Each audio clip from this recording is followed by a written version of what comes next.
So earlier, someone posed the question of why don't beautiful buildings get built anymore, right? So it used to be back in the old days, people would build beautiful buildings, and now, and again, it's subjective. I think there's beautiful buildings built all the time, but now people will say, well, everything looks the same, or it's all boxy, or it's all big glass boxes, and nobody builds beautiful buildings anymore. So why is that?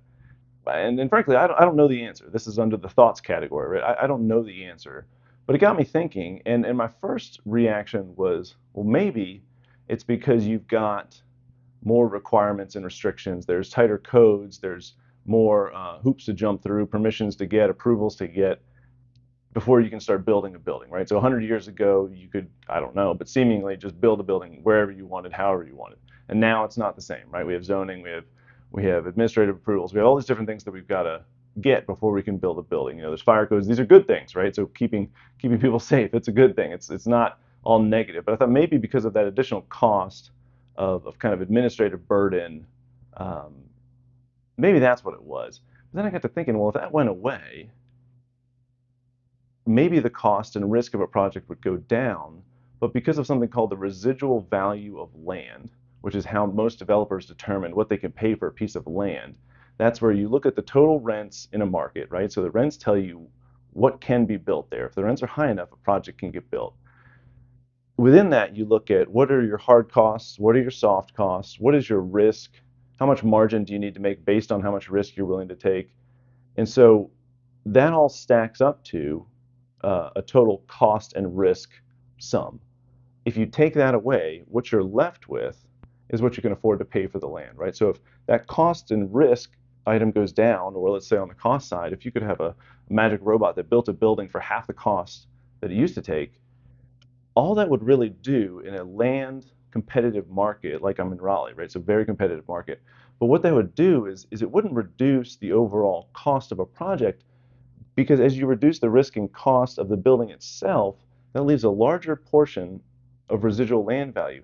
In an environment where two people are bidding on the same site, if there's savings in the pro forma for the development, that just means they can actually pay more for the land. So in a land constrained environment where there's more people who want to do projects than sites that are available to build on, you're just going to bid up the land and the actual cost of the project doesn't go down, which is kind of confusing to think about. I've never really thought about it that way, but that's the residual value of land. That's how you determine how much you can pay is based on your costs. If your costs go down, you can actually just pay more for the land, and in a competitive environment, that's exactly what will happen. So then I thought, well, how do you impact that? How do you make room for additional cost and risk, which arguably is what it takes to do better design. Better design, again, it's all subjective. But for better design, that is a cost component. Maybe you're paying for better designer. Maybe you're paying for better materials. Maybe you're taking a little bit of a risk on a project. But somewhere between the cost and risk associated with doing better design, you need some more margin in the project budget. And so again, but because of the residual valuation of land, that doesn't happen when you have cost savings or regulatory savings in a project where land is very competitive. And so the only thing I can think of is how do you make that land less competitive? And I think that's kind of where zoning comes in, right? So in a world where we're saying you can only build this type of project on these specific types of sites, right?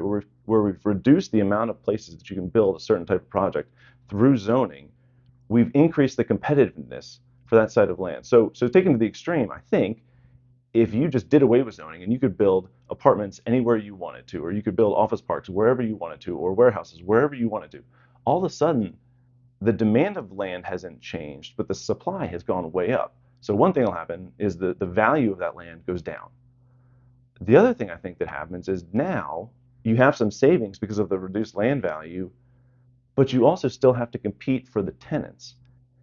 And I wonder if that's where developers will start to lean heavily on design and amenities to make their projects more competitive. Again, rents haven't necessarily gone down, but maybe there's more margin to have better design. And again, I'm not anti-zoning. I think it absolutely serves its purpose, but I've never really thought of it before. Is maybe that is what's caused this constrained land supply. And again, you can't create more land, but can you make it so that you can build the same projects in more places? Absolutely. So that increases the functional supply of land. And if you do that, does that leave more room for better design? I don't know. I would love to know your thoughts in the comments below. And actually, as it were, I was talking to a friend today, and he mentioned that another difference could be that we have fewer owner occupiers, right? So a lot of times businesses move into a building as a tenant. If your business owns the building, you actually have more desire to be creative with the design. You have more flexibility. You can do what you want. You don't have to make necessarily the biggest investment case because it's your building. You do what you want with it. So that might be another reason why you see differences. And this person mentioned in Europe, there's a lot more owner occupiers than there are in the United States. And here in the United States, we have a lot more tenant occupiers than we do owner occupiers. So maybe that's a difference too. And again, honestly, this is just a thoughts video. I have no idea. But in my mind, I think one big change could be if the zoning constrictions were reduced, maybe we would have more margin to do better design. So let me know what you think. Thanks.